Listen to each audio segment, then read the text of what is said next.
యోహాను మరి చివరి సువార్తికుడు తను రాసినటువంటి చివరి మాటలు మనం ధ్యానం చేశాం. మరి దైవచనం ప్రకారం ఈ రోజున మనం చదవాల్సినటువంటి సువిశేషం.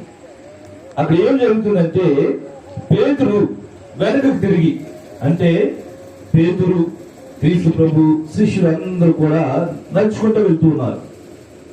నడుచుకుంటూ వెళ్తూ ఉన్నప్పుడు పేతురు వెనక్కి తిరిగి చూశాడన్నమాట. చూసినప్పుడు యోహాను, అంటే క్రీస్తు ప్రభు ఎక్కువగా ప్రేమించినటువంటి వ్యక్తి, అదేవిధంగా మనం కడవరాత్రి భోజనంలో మరి పవిత్ర గురువారం రోజు మనం చూస్తూ ఉంటాం. ఆ సమయంలో క్రీస్తు ప్రభుని ఆనుకుని మరి యోహాన్ గారు ఉంటాడన్నమాట. మరి యోహాన్ గారు వచ్చి చూసి పేతురు గారు అంటూ ఉన్నాడు, ఏమని? ప్రభు, ఇతని సంగతి ఏంటి? 21 వచనం, 21 అధ్యాయము 21 వచనం. యేసుతో, ప్రభు, ఇతని విషయమేమి అని అడిగాను. అంటే అక్కడ ఏం జరిగింది? కర్రారాత్రి భోజన సమయంలో క్రీస్తు ప్రభు తనను అప్పగించబోవు వ్యక్తి గురించి చెప్పాడు. ఎవరైతే ఈ యొక్క రొట్టెను నాతో కలిసి తింటున్నారు, ఎవరైతే నాతో ఈ యొక్క ప్రాణం చేస్తున్న ద్రాక్షరసం ప్రాణం చేస్తున్నారు, ఆ వ్యక్తే నన్ను మోసగిస్తాడు, ఆ వ్యక్తే నన్ను అప్పగిస్తాడు అన్నప్పుడు వీరు మాట్లాడుకుంటున్నారు అన్నమాట. అటువంటి తరుణంలో మరి పేతురు గారు కూడా యోహాను చూసి, ప్రభు, ఇతని సంగతి ఏంటి అని ప్రశ్న వేస్తున్నారు. దాని అర్థం ఏంటంటే పోల్చుకుంటున్నాడు. పేతురు గారు తను తాను యోహాను గారితో పోల్చుకుంటున్నాడు. ప్రియ సోదరి సోదరులారా, మరి మనలో కూడా ఈ పోలిక అనేది ఉంటుంది. మనము ఇతరులతో పోల్చుకుంటాం, అన్ని విషయాల్లో పోల్చుకుంటాం.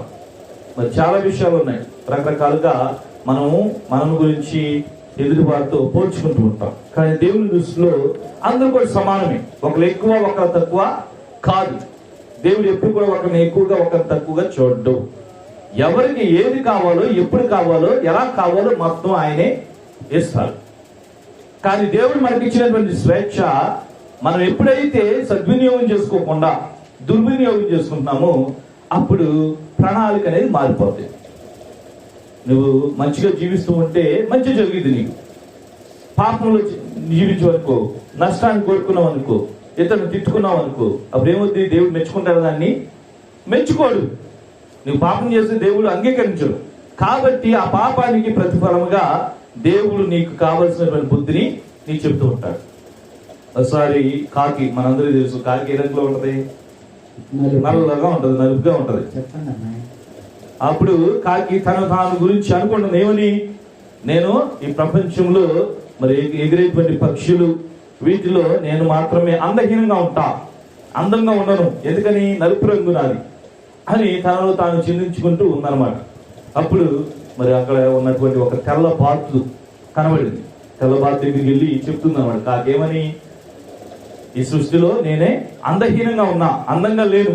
నువ్వేం చూడు, చాలా తెల్లగా ఉన్నావు అని, నీవు నాకన్నా గొప్ప అని చెప్పుకుంటూ ఉంది అనమాట. అప్పుడు బాతు అంటుంది అనమాట, నేను కాదు గొప్ప, నాకన్నా మరి నెమలి గొప్పగా ఉంటుంది. ఎందుకని?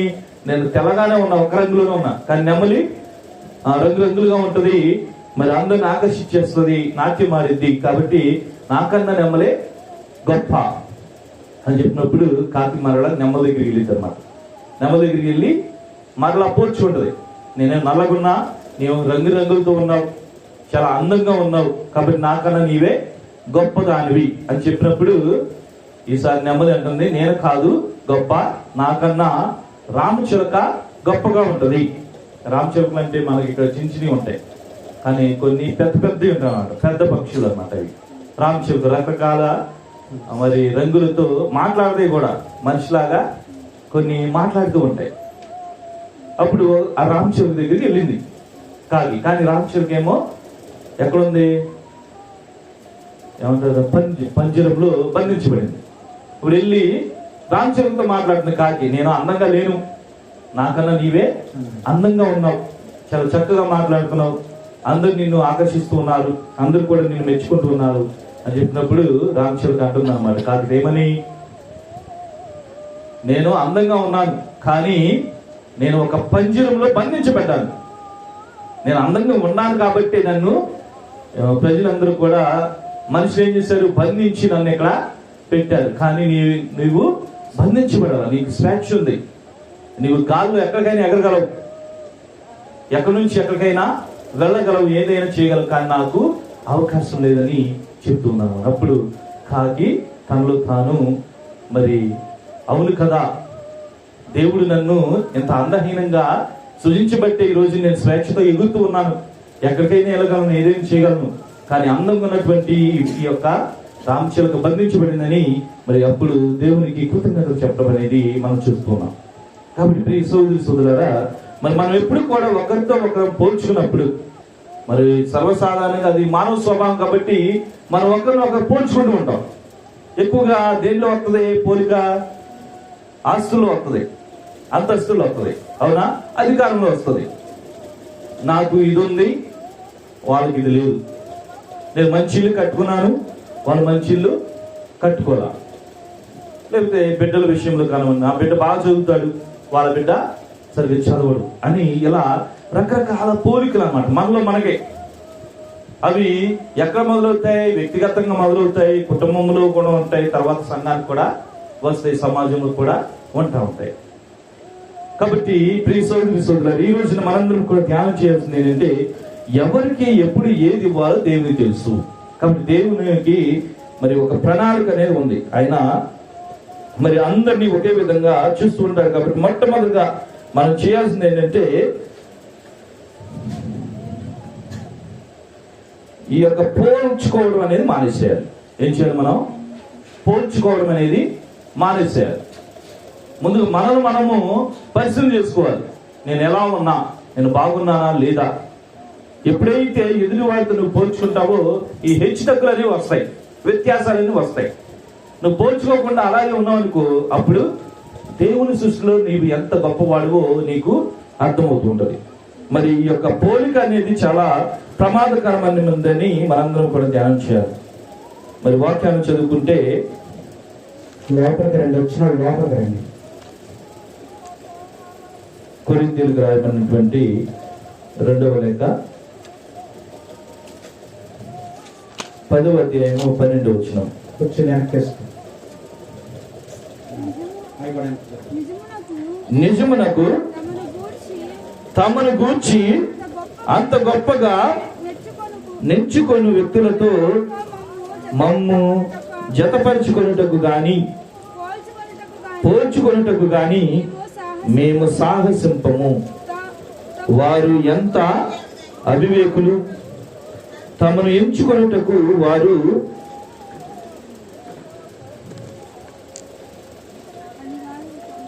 స్వీకీయ ప్రమాణములను ఏర్పరచుకొందురు, అతి ప్రమాణములతోనే తమను పోల్చుకొందురు. Praise the Lord, praise the Lord, praise the Lord. ప్రియ సోదరి సోదరులారా, మరి పౌలు గారు కొరింథీ ప్రజలకు చెప్తున్నటువంటి సమయంలో తమను గూర్చి అంత గొప్పగా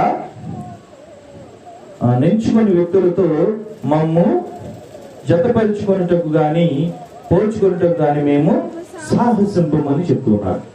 మరి ఎవరైతే వారి గురించి ఎక్కువగా అనుకుంటూ ఉంటారో, ఎవరైతే వారి గురించి ఎక్కువగా మరి గొప్పలు చెప్పుకుంటూ ఉంటారో వాళ్ళతో మేము పోల్చుకోము అని ఆయన చెప్తున్నారు. కాబట్టి మొట్టమొదటిగా మనం ఎప్పుడు కూడా ఒకరితో ఒకరు పోల్చుకోకూడదు. ఎందుకని? ఒక్కొక్కరికి ఒక్కొక్క విధమైనటువంటి వైఖరి ఉంటుంది, పద్ధతి ఉంటుంది, నడవడిక ఉంటుంది. అది దేవుడే వస్తుంటాడు.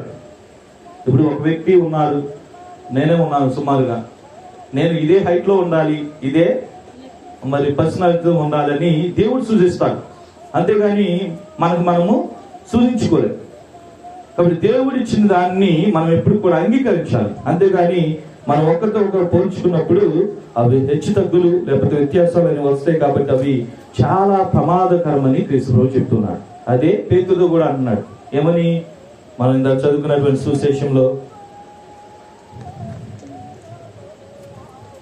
22వ వచనం, యోహాను శుభవార్త 21వ అధ్యాయం 22వ వచనం. అందుకు యేసు, నేను వచ్చే వరకు అతడు ఉండుట నాకు ఇష్టమైనచో అది నీకేమి, నీవు నన్ను వెంబడింపుము అని. కాబట్టి క్రీస్తు ఏమంటున్నాడంటే, అది నీకు అనవసరం.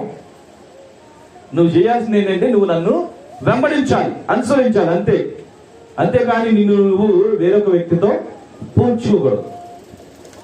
ఆయన నేను వచ్చేంత వరకు మరలా తిరిగి వచ్చేంత వరకు ఉంటాడా ఉండడా అనేది అది నా ఇష్టం, కానీ నీవు మాత్రం నన్ను వెంబడించాలని చెప్తున్నాడు. కాబట్టి ప్రియ సోదరి సోదరులారా, మరి మనలో కూడా ఈ యొక్క వైఖరి అనేది ఉంది. పేతురు గారి లాగా మనం ఏం చేస్తామంటే ఒకరు పోల్చి చేసుకుంటాం. మనమే గొప్ప అనేటువంటి భావం వచ్చేది. నేనే బాగా చేయగలను, నేనే మంచిగా ఉండగలను, ఇంకా నేనే అనేటువంటి ఈ అహంభావం ఎప్పుడైతే వస్తుందో అప్పుడు మన పతనం అనేది ప్రారంభమైపోతుంది. కాబట్టి ప్రియ సోదరి సోదరులారా, మరి మొట్టమొదటిగా మనం చేయవలసింది ఏంటంటే మనము ఎవరితో కూడా ఎప్పుడు పోల్చుకోకూడదు. పోల్చుకోవాల్సిన దేంట్లో? మంచి చేయడంలో.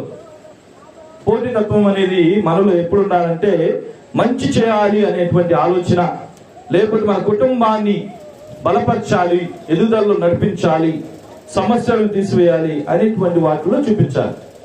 అంతేకాని నాకు ఇది ఉంది, వాళ్ళకి అది లేదు అంటూ మనం ఒకరినొకరు పోల్చుకున్నప్పుడు మరి అది మంచి వైఖరి కాదని మరి వాక్యం సెలవిస్తుంది. అదేవిధంగా గలతీయులకు రాయబడినటువంటి లేఖ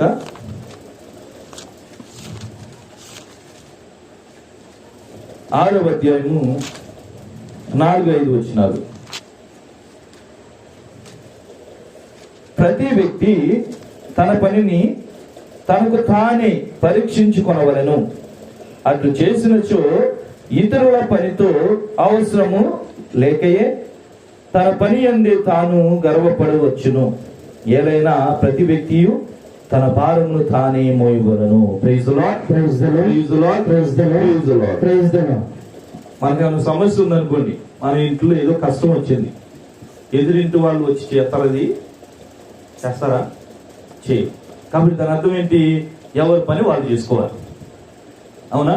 మనం ఎంత తోబట్టులైనా, ఎంత రక్త సంబంధికులైనా ఈ కాలంలో ఏం చేస్తాం? మన పని మనమే చూసుకుంటాం. మన బాధ్యత మనది. అంతేగాని మన అన్నో తమ్ముడో చెల్లో అక్కో వచ్చి చేయాలంటే కుదరదు. ఎందుకని ఎవరి బాధ్యత వాళ్ళకి ఇవ్వబడింది. అదే వాక్యం చెప్తుంది అన్నమాట. మనం చదువుకున్న వాక్యము గలతీయులకు రాయబడిన లేఖ 6వ అధ్యాయము 4-5 వచనాలు మనం చదువుకున్నాం. ప్రతి వ్యక్తి తన పనిని తనకు తానే పరీక్షించుకొనవలెను. అట్లు చేసినచో ఇతరుల పనితో అవసరం ఉండదు. నా పని నేను చేసుకోవాలి, ఇది నా పరిస్థితి, ఇది నా ఇంటిని నేను చక్కపరుచుకోవాలని ఎప్పుడైతే నీకు ఆలోచన చేసుకుంటావో అప్పుడు ఇతరుల మీద నీవు ఆధారపడేటువంటి అవకాశం ఉండదు. ఒకవేళ నీవు గనక ఇతరుల మీద ఆధారపడుతున్నావంటే నీవు బానిసం అయిపోయినట్టే. నీవు నీ జీవితం మీద తప్ప వేరొక వ్యక్తి మీద నువ్వు ఆధారపడుతున్నావంటే దాని అర్థం ఏంటి? నీకంటూ నీ జీవితాన్ని నువ్వు జీవించలేకపోతున్నావు. కాబట్టి నీవు ఇతరుల మీద ఆధారపడుతున్నావు. కాబట్టి ఎవరి పని వాళ్ళు చేసుకోవాలి. తర్వాత రండి మా లోపలికి రా, బయటకు వచ్చుంటారు, ప్రార్థన ఎక్కడ ఉంటాయి. తర్వాత యాకోబు రాసినటువంటి లేఖ ఎక్కడో కూర్చొని మాట్లాడారు వాళ్ళు వచ్చేది ఇప్పుడు, మరి వాళ్ళ కోసం మీరు సరే. యాకోబు రాసినటువంటి లేఖ 3వ అధ్యాయము 16వ వచనం. ఏలైనా అసూయ స్వార్థపరత్వములు ఎచట ఉండును, అచట అలజడియు సర్వ విధములకు నీచ కార్యములను ఉండును. Praise the Lord, praise the Lord, praise the Lord, praise the Lord, praise the Lord. ఎక్కడైతే స్వార్థం ఉంటుందో అక్కడ ఏముంటాయంట? అలజడులు, స్వార్థంతో కూడినటువంటి నీచ కార్యములు అక్కడ ఉంటాయని వాక్యం చదవస్తుంది. ఎందుకని? ఎప్పుడు వస్తుంది ఈ స్వార్థం అనేది? ఎప్పుడు వస్తుంది స్వార్థం? ఎప్పుడైతే మనం ఇతరులతో పోల్చుకుంటామో, ఎప్పుడైతే మనం ఇతరులను మరి పోల్చుకుని లేదా సరితూకుని ఉంటామో అప్పుడు మనలో ఈ స్వార్థ బుద్ధి అనేది వచ్చేస్తుంది. మరి ఆ స్వార్థ బుద్ధి వచ్చినప్పుడు మరి మనందరం కూడా సరైనటువంటి విధంగా జీవించాం. స్వార్థం ఉంటే ఏమవుతుందంట? ఆలోచనలు వస్తాయంట. స్వార్థం ఉంటే ఏమొస్తుంది? సర్వ విధములైనటువంటి ఆ నీచ కార్యాలు వస్తాయి. ఎప్పుడైతే స్వార్థ బుద్ధి మనకు ఉందనుకోండి, ఎదురు వాడిని నాశనం చేయడానికి చూద్దాం. అవునా? నాకన్నా ఒక వ్యక్తి బాగుపడుతున్నాడంటే మనం ఓర్చుకోలేం, దాన్ని తట్టుకోలేం, అంగీకరించాం, వెంటనే నాశనం అయిపోవాలని మనం చెప్పించేస్తూ ఉంటాం. కాబట్టి అది చాలా ప్రమాదకరమైనది, భయంకరమైనటువంటి మరి నడవడిక విధానం. కాబట్టి ప్రియ సోదరి సోదరులారా, మరి మనం ఎప్పుడు కూడా ఒకరిని ఒకరు పోల్చుకోకూడదు. ఇంకా కొరింథీయులకు రాయబడినటువంటి మొదటి లేఖ 4వ అధ్యాయము 7వ వచనం. కొరింథీయులకు రాయబడినటువంటి మొదటి లేఖ 4వ అధ్యాయము 7వ వచనం.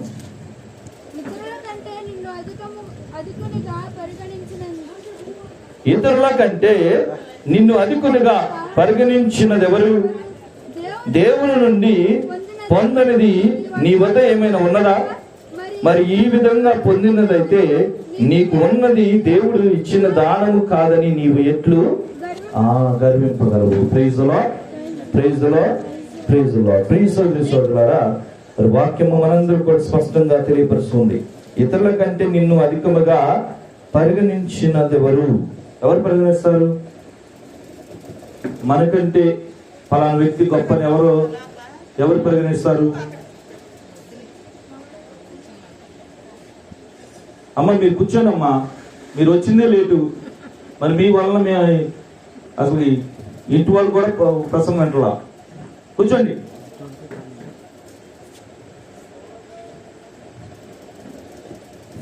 మనకంటే ఒక వ్యక్తి గొప్ప అని ఎవరు తలుస్తారు? మనకంటే ఒక వ్యక్తి గొప్ప అని ఎవరు అనుకుంటారు? పేదవాళ్ళు తరపున అనుకుంటారా? అదే, మనకంటే ఒక వ్యక్తి గొప్ప అని ఎవరు తలుస్తారు? ఇక్కడ వాక్యం ఏమని చెప్తుంది? ఇతరుల కంటే నిన్ను అధికముగా పరిగణించినదెవరు? దేవుని నుండి పొందనిది నీ వద్ద ఏమైనా ఉందా? ఏమైనా ఉందా మీ దగ్గర? దేవుడు ఇవ్వకుండా మీరు ఏదైనా పొందుకున్నారా? దేవుని తెలియకుండా ఏదైనా సంపాదించారా? మీరు సాధించారా? లేదు. కాబట్టి ప్రతిదీ మనకు దేవుడే ఇస్తున్నాడు. దేవుడు ఇచ్చినప్పుడు ఎవరికి ఎంత ఎలా ఇవ్వాలో తెలుసు. మనకి ఉన్నటువంటి బుద్ధి కానివ్వండి, లేకపోతే మన యొక్క కష్టం చేసుకునేటువంటి శ్రమ కానివ్వండి, బలం కానివ్వండి, శక్తి కానివ్వండి, ఇవన్నీ కూడా దేవుడు మనకి ఇస్తున్నాడు. కాబట్టి మరి మనందరం కూడా పోల్చుకోకూడదు, ఒకరినొకరు పోల్చుకోకూడదు, ఒకరినొకరము సరితూకూడదు. ఇంకా రోమీయులకు రాయబడినటువంటి లేఖ 12వ అధ్యాయము 4వ వచనం నుంచి చదువుదాం.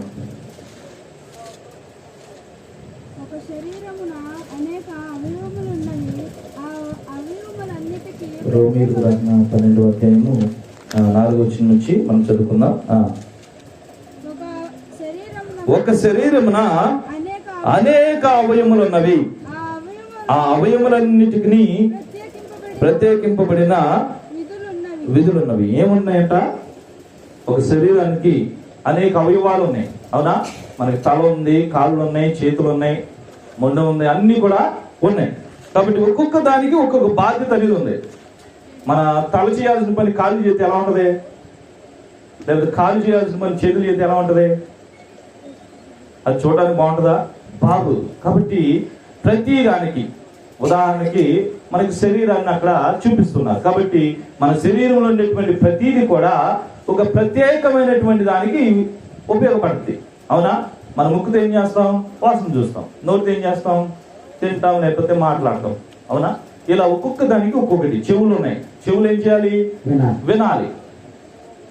ఇలా ఒక్కొక్క దానికి ఒక్కొక్కది అనేది దేవుడు సృజించాడు, దేవుడు ఇచ్చాడు. మనం చేసుకున్నాలా? చేసుకోవాలా? కాబట్టి ప్రతి ఒక్క అవయవము మరి దానికి తగినటువంటి పని చేసుకోవాలి. తర్వాత అటులనే మనము చాలా మందిమైనను క్రీస్తుతో ఏకమగుట వలన మనము అందరమును ఒకే శరీరము యొక్క వేరు వేరు అంగముల వలనే మనము అందరమును పరస్పర సంబంధమును కలిగి ఉండాలి. Praise the Lord, praise the Lord, praise the Lord, praise the Lord. కాబట్టి మరి మనము ఒకరినొకరు పోల్చుకోకూడదు. ఉదాహరణకు మన సంఘంలో తీసుకున్నాం, చాలా ఉన్నాయి మన సంఘంలో పోల్చుకునేటువంటివి. ఏంటది? సంఘ పెద్దలుగా ఫలానా వ్యక్తి అయితేనే మంచిగా చేస్తాడు, ఫలానా వ్యక్తి చేయడు అని మనమే నిర్ణయించేస్తున్నాం. ఎందుకని మనమే దేవుడు అయిపోయాం, అవునా? మన దేవునివా? ఎవరు నిర్ణయించడానికి? దేవుడు కాదు, కానీ దేవుని పాత్ర మనం తీసేసుకుంటాం. ఆ వ్యక్తి బాగా చేస్తాడు, ఈ వ్యక్తి చేయడు. ఆ వ్యక్తి చేస్తున్నాడు, ఈ వ్యక్తి చేతలా. లేకపోతే మరి ఇద్దరు సభ్యులుగా పలానా వ్యక్తి చేస్తున్నా, పలానా వ్యక్తి చేతలా. ఇవన్నీ కూడా మనమే సృజించుకుంటున్నాం, దేవుడు సృజిస్తలా. కాబట్టి దేవుడు ఏం చేస్తాడంట, మన శరీరంలో ఉన్నటువంటి అవయవాలు ఏ విధంగా అయితే ఒక్కొక్కటి ఒక్కొక్క దానికి ఉపయోగపడుతుందో ఆ విధంగా మనము కూడా ఒక సంఘంగా, ఒకరు చదివే వాళ్ళు ఉంటారు, ఒకరు చదవని వాళ్ళు ఉంటారు, ఒకరేమో జపాలు చెప్పే వాళ్ళు ఉంటారు, ఒకరేమో జపాలు చెప్పలేని ఉంటారు, ఒకరేమో చర్చిలో ఏదో ఒకటి చేయగలుగుతారు, ఒకరేమో చేయగలరు. కాబట్టి అందరం కలిస్తేనే సంఘం, అందరం కలిస్తేనే ఆ యొక్క సంఘంలో పనులు అనేవి జరుగుతాయి. కాబట్టి మనం మొట్టమొదటిగా మనం చేయాల్సింది ఏంటంటే మనం ఇతరులతో పోల్చుకోకూడదు. Praise the Lord, praise the Lord, praise the Lord, praise the Lord, praise the Lord, praise the Lord. ఎంతమందితో పోల్చుకున్నారు? చేతి ఎత్తండి. ఎంతమందితో పోల్చుకున్నారు? ఇక్కడ ఉన్న ప్రతి ఒక్కరు పోల్చుకుంటాం, అవునా? పోల్చుకోకుండా ఉండం.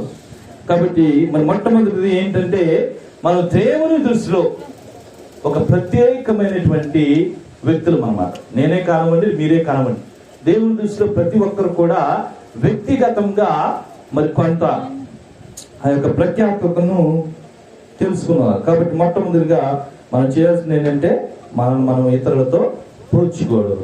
పోల్చుకుంటే ఏంటి ఏమవుతుంది? ప్రమాదకరంగా తయారవుతుంది. ఈర్ష్యని మనలో పెంచేస్తుంది, ద్వేషాన్ని మనలో పెంచుద్ది, కోపాన్ని మనలో తీసుకొస్తుంది. ఎందుకని? ఆయనకుంది, నాకు లేదు, ఇదే, ఇక ఏమీ లేదు. కానీ దేవునికి ఎవరికి ఎంత ఇవ్వాలో తెలుసు. కాబట్టి రెండవది మనం ఏం చేయాలంటే, దేవుడు మనకి చాలా బహుమానాలు ఇస్తున్నాడు.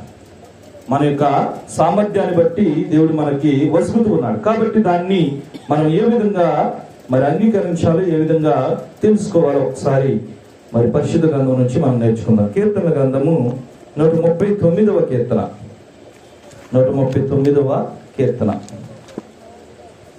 నాగేంద్ర బాబు ఎక్కడున్నాడు? లేడా? ప్రార్థన పెట్టమన్నాడు, ఆయనే లేడా? ఎవరి కోసం ప్రార్థన ఇది? మరి ఆయనే లేనప్పుడు ఇంకా మనం ఏం చేస్తాం? మన విశ్వాసం ఇలా ఉంటుంది, మన లేబర్ పర్లేదు కానీ మన కోసం ప్రార్థన చేయాలి. దేవునికి అన్ని కనబడతాయి, ఆయన గుడ్డివాడు కాదు. 139వ కీర్తన 13వ వచనం నుంచి మనం చదివితే, నాలోని ప్రతి అణువును నీవే సృజించితివి, మాతృగర్భమునున్న నన్ను రూపొందించినవి. చూడండి, పుట్టుక కాడి నుంచి నాలో అణువును కూడా ఎవరు సృజించారు? మనందరిని కూడా ఎవరు సృజించారు? ప్రతి అణువును నీవే సృజించితివి అని వాక్యం సెలవిస్తుంది. ఎవరు? ఆయన దేవుడు. ఒక వ్యక్తికి రూపాన్ని ఇచ్చేటువంటి వ్యక్తి దేవుడు. ఇదే పోలికతో రావాలి నువ్వు, ఇదే విధంగా ఇంతే కలర్ ఉండాలి, లేకపోతే ఇంతే సైజు ఉండాలి, ఇంతే బరువు ఉండాలి అని ఎవరు చెప్తున్నారు? మన అమ్మ చెప్తుందా, మన నాన్న చెప్తున్నాడా? ఎవరు చెప్తున్నారు? అదంతా కూడా దేవుని సృష్టిలో భాగం. కాబట్టి అణువును కూడా దేవుడే సృజించాడంట. మాతృ గర్భమున ఉన్నప్పుడు ఆ దేవుడే మనకు ఒక రూపాన్ని ఇచ్చాడు. తర్వాత నీవు నన్ను అద్భుతముగా కలుగు చేసిన భీకరుడవు కనుక నేను నీకు వందనములు అర్పింతును, నీ కార్యములు ఆశ్చర్యకరమైనవి, ఈ అంశము నాకు బాగుగా తెలియదు. సోదరి సోదరులారా, మరి మనకి ఒక రూపాన్ని ఇచ్చింది దేవుడు, మన ఈ లోకానికి తీసుకొచ్చింది దేవుడు. తల్లిదండ్రుల ద్వారా వచ్చినప్పటికీ దేవుని యొక్క కృప దీవెన లేకపోతే మరి యొక్క సంతానం అనేది ఉండదు. ప్రత్యేకంగా మనము నాగేంద్ర బాబు వారి భార్యను జ్ఞాపకపరుచుకున్నాం. మరి సంతానమును వారికి దయచేయాలని ప్రత్యేకంగా ప్రార్థన చేద్దాం. ఏది ఎక్కడ రాశారు? ఇక్కడ ప్రత్యేకంగా వీరందరూ కూడా మనము ఈ యొక్క ప్రార్థనలు మరి జ్ఞాపకపరుచుకుందాం. మోటూరి నాగేంద్ర బాబు ప్రతిభ సంతానం కోసం ప్రార్థన చేద్దాం. దేవమాత మంచి ఆరోగ్యం కోసం, మరియు దాసు రాజామణి కాలే వారి కోసం ప్రార్థన చేద్దాం. మంచి ఆరోగ్యం దయచేయాలని. హృతిక్ 6వ తరగతి, శ్రీజ 4వ తరగతి, వారి చదువుల దేవుడు తోడుగా ఉండాలని ప్రార్థన చేద్దాం. మోటూరి బాబురావు, భానుప్రకాష్, గురుశ్రీ ఫాదర్ తుమ్మ ఆంగళంగని వీరి యొక్క ఆత్మలకు నీకు విషయాన్ని తెచ్చమని వేడుకుందాం. మోటూరు నాగేశ్వరరావు మరి వివాహం నిమిత్తమై తాను చేసినటువంటి పని పాటల్లో దేవుని యొక్క తోడ్పాటు ఉండాలని ప్రత్యేకంగా మనందరం కూడా ప్రార్థన చేద్దాం. ప్రియ సోదరి సోదరులారా, కాబట్టి మరి దేవుడు ప్రతి ఒక్కరికి కూడా కొన్ని బహుమతులు ఇచ్చాడు, బహుమానాలు ఇచ్చాడు, అందచందాలు ఇచ్చాడు. కాబట్టి వాటన్నిటిని కూడా మనము అంగీకరించాలి. 15వ వచనం చదివితే, నేను రహస్య స్థలమున రూపము దాచినప్పుడు మాతృగర్భమున విచిత్రముగా నిర్మితుడనైనప్పుడు నీ కంటికి మరుగై ఉండలేదు. మనకు కనబడదు. ఒక పిల్లవాడు లోపల తల్లి కడుపులో ఏ విధంగా ఎదుగుతూ ఉన్నాడు, రోజు రోజుకి ఎటువంటి రూపురేఖలు మార్చుకుంటున్నాడు ఏంటనేది మనకి తెలుస్తుందా?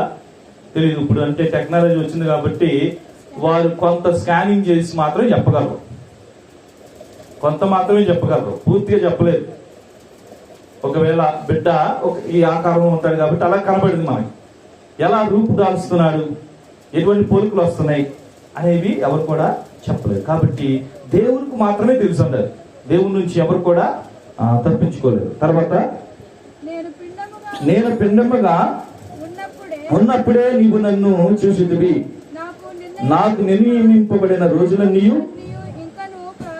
అవి ఇంకను ప్రారంభము కాకమునిపే నీ గ్రంథమున లిఖించబడి ఉన్నవి.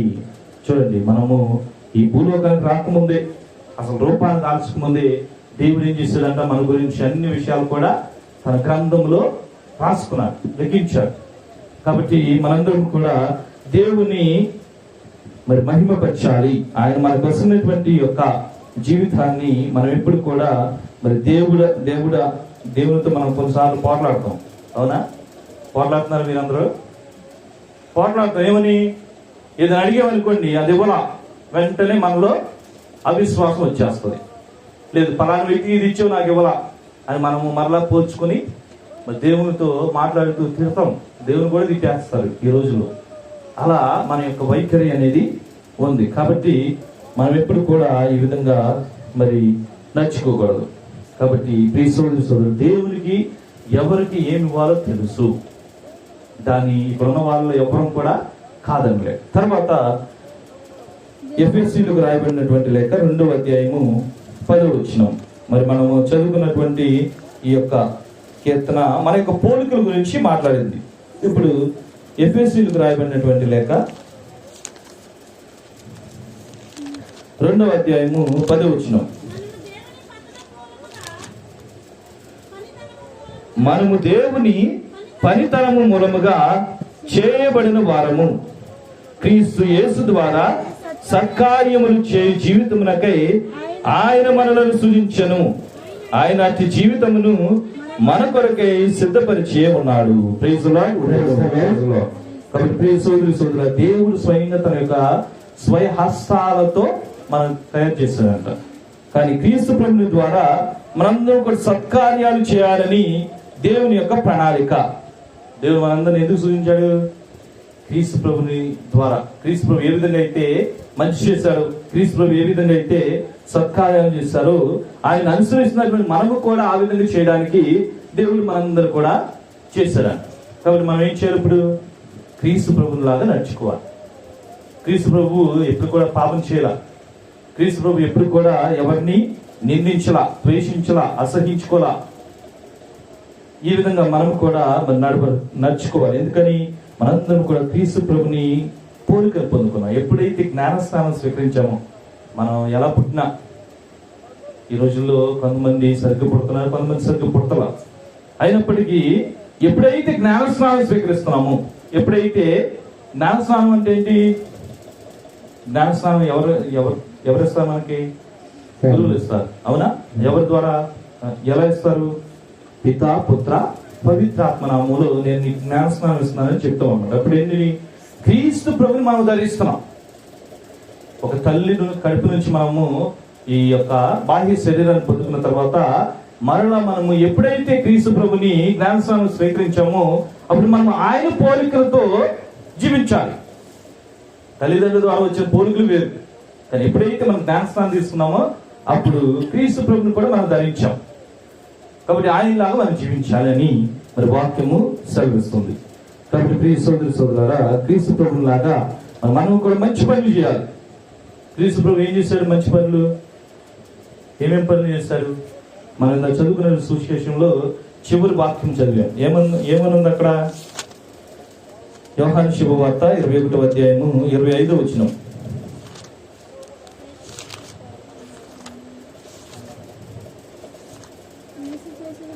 యేసు చేసిన పనులు ఇంకా ఎన్నో ఉన్నవి, వారిలో ప్రతిదానిని వివరించి వ్రాసినచో అట్టి గ్రంథమునకు ఈ ప్రపంచమే చాలదని నాకు తోచుచున్నది. క్రీస్తు చేసిన ప్రతి పని కూడా రాస్తే ఈ ప్రపంచమే చాలదంట. కాబట్టి క్రీస్తు చేసినటువంటి మంచి పనులు కొన్ని మనకు తెలిసినవి చెప్పండి. ఏమేమి తెలుసు మీకు? ఏంటమ్మా? నీళ్ళని ద్రాక్షరసంగా మార్చాడు, మనం మార్చలేము. యేసు ప్రభు చేసిన కొన్ని మనం చేయగలిగింది చెప్పండి అన్న. క్రీస్తు ప్రభు ఏమన్నాడు? నీ శత్రువుని ప్రేమించమన్నాడు.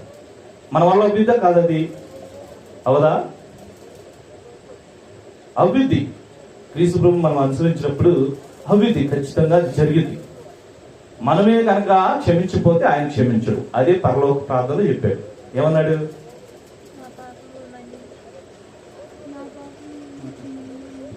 ప్రతిరోజు కూడా మనం పరలోక జపం చెప్తాం. ఏమని? చెప్పండి, అందరూ చెప్పండి. రెండో భాగంలో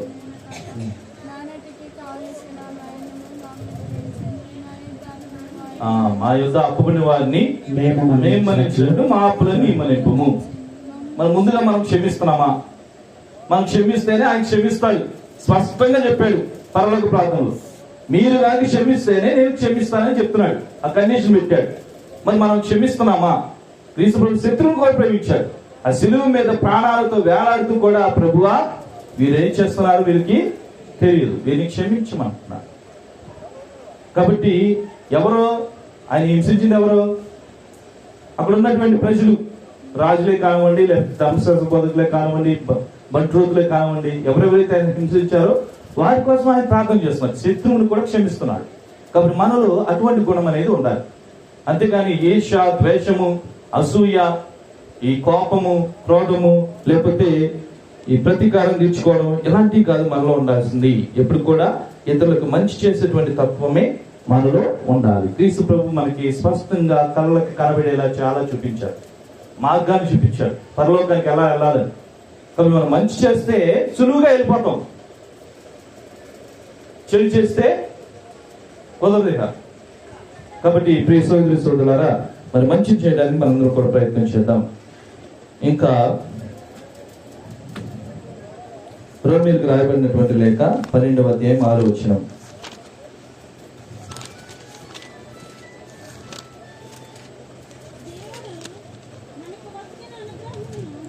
దేవుడు మనకి వసిగిన అనుగ్రహములను అనుసరించి మనము విభిన్న కృపావరములను కలిగి ఉన్నాము కనుక వాటిని వినియోగించుదాము. మనకు వసగబడిన వరము దేవుని సందేశమును ప్రవచించుట అయినచో మనకు ధర విశ్వాస పరిమాణములను అనుసరించి మనము దాన్ని నిర్వర్తించవలెను. కాబట్టి ఒక్కొక్కరికి ఒక్కొక్క శక్తిని సామర్థ్యాన్ని ఆయన ఇచ్చాడు. మన శక్తికి సామర్థ్యానికి తగినట్లుగా మరి మనము పనిచేసుకోవాలి. శక్తిని సామర్థ్యాన్ని ఎవరిచ్చారు? దేవుడు ఇచ్చాడు. కాబట్టి దేవుని బహుమానం, మరి దేవుడు మనకి ఇచ్చినటువంటి మరి గొప్ప అవకాశం. కాబట్టి వాటిని మనము మంచి చేయడానికి ఉపయోగించుకోవాలి, చెడు చేయడానికి ఉపయోగించుకోవాలి. కాబట్టి మరి మొట్టమొదటిగా మనం ఏం చెప్పాం? మనం ఇతరులతో పోల్చుకోకూడదు. పోల్చుకుంటే మనలో అసూయలు, ద్వేషాలు వస్తూ ఉంటాయి. పేతురు గారు ఏ విధంగా అయితే యోహానుతో పోల్చుకున్నాడో మరి ఆ విధంగా మనము పోల్చుకోకూడదని క్రీస్తు ప్రభు సెలవిస్తున్నాడు. తర్వాత ప్రియ సోదరి సోదరులారా, మరి మూడవదిగా మరి మనందరం కూడా ధ్యానం చేయాల్సింది ఏంటంటే దేవుని దృష్టిలో మనము మంచిగా జీవించాలి. మనిషి దృష్టిలో కాదు. మనుషుల మధ్య మనం ఏదో మంచి చేస్తున్నామని నటిస్తాం, అవునా? అందరికీ మనం మంచి వాళ్ళమని తెలుస్తుంది. మంచిగా ఉంటాడు ఫాదరు అని మీకు తెలుస్తుంది. కానీ నేను నిజంగా ఏం చేస్తున్నాను ఎవరికి కూడా తెలియదు. మన మనసులో ఏముందో, మన హృదయంలో ఏముందో ఎవరికి తెలియదు. కాబట్టి మనుషుల దృష్టిలో కాదు మనం చేయాల్సింది, దేవుని దృష్టిలో చేయాలి. మనుషుల ముందు ఏదో నటిస్తాం, సంఘానికి వచ్చేసి నేనే ముందు వస్తున్నాను అన్నట్టుగా, లేకపోతే నేనే ప్రార్థన చేస్తున్నాను అన్నట్టుగా, లేకపోతే ఏదో ఒకటి జనాల్లో వచ్చేలా మనం చేస్తున్నాం. కానీ మనం చేయాల్సింది దేవుని దృష్టిలో. లూకా శుభవార్త 12వ అధ్యాయము 7వ వచనం చదువుదాం.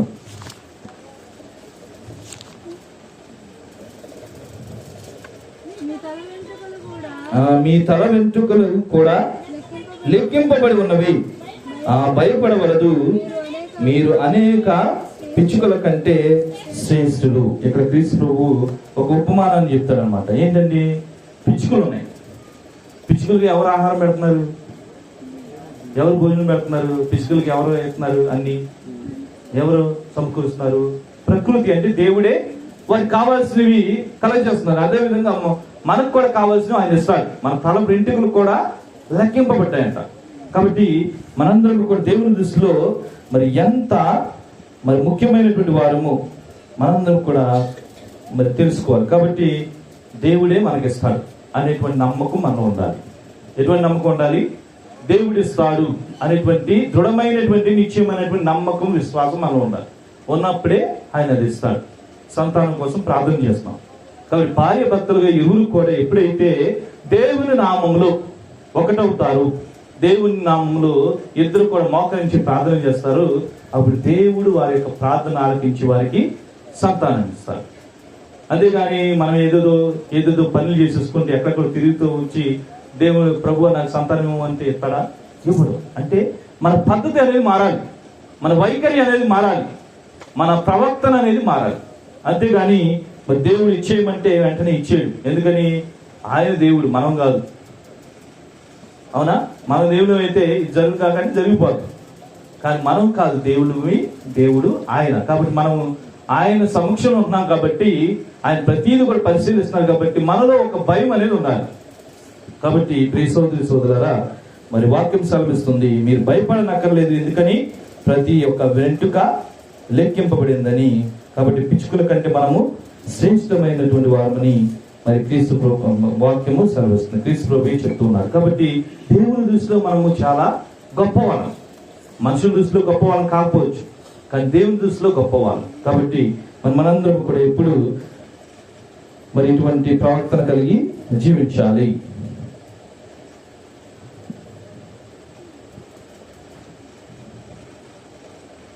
ఇంకా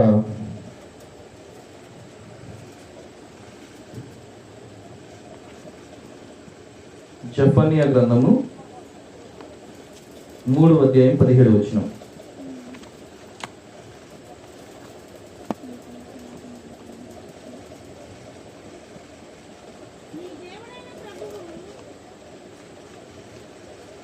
అవును, 3వ అధ్యాయము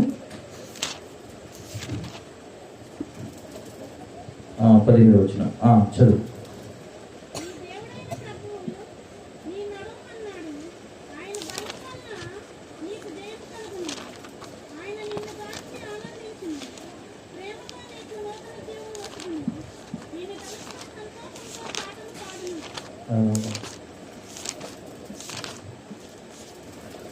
చదువు 3వ అధ్యాయము 17వ వచనం నుంచి. నీ దేవుడైన ప్రభువు నీ నడుమునున్నాడు, ఆయన